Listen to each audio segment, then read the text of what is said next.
இருக்காரு. எங்கடா டிஎஸ்பி எங்கடா போனார் அப்படின்னு கேட்டவங்களுக்கு இந்த வந்துட்டால அப்படின்னு சொல்லி கம்பேக்கை வெறித்தனமாக அள்ளி கொடுத்துருக்காரு இந்த படத்தில். மியூசிக்கு தரமான மியூசிக்கு, நம்ம டிஎஸ்பின் கம்பேக் மியூசிக் அப்படி சொல்லலாம். பொறுத்த வரைக்கும் ஆதி நெருப்புன்னு சொல்லி ஸ்டார்ட் ஆகுது.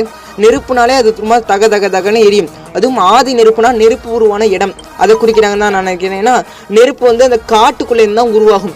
அதை மீன் பண்ணுற விதமாக தான் ஆதி நெருப்புன்னு வச்சுருப்பாங்க நான் நினைக்கிறேன். ஏன்னா ஆதி நெருப்புன்னு வச்சிங்களேன் அந்த நெருப்புக்கெல்லாம் ஒரு சென்டராக இருக்கும்னு நினைக்கிறேன். ஏன்னா ஆதினாலே ஒரு சென்டர் தானே, அதனால தான் ஆதி நெருப்புன்னு சொல்லி ஆரம்பிக்கும் போது ரொம்ப ஃபயராக இருந்தது.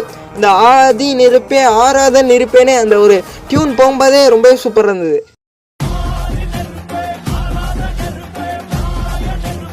பூராவே நெருப்பை வச்சு எழுதியிருப்பாங்க போல இருக்கு. ஏன்னா பாட்டு ஆரம்பிக்கும் போதும் ஆதி நெருப்பேன்னு ஆரம்பிச்சு ஆதி நெருப்பே ஆறாத நெருப்பே அப்படின்னு சொல்லி நெருப்பை வச்சே ஃபுல்லாக பாட்டு போகுது. அதுக்கு தகுந்த மாதிரி பேக்ரவுண்ட்லாம் ஃபுல்லாக நெருப்பாக காட்டுறாங்க. அதுக்கு தகுந்த மாதிரி சூர்யாவும்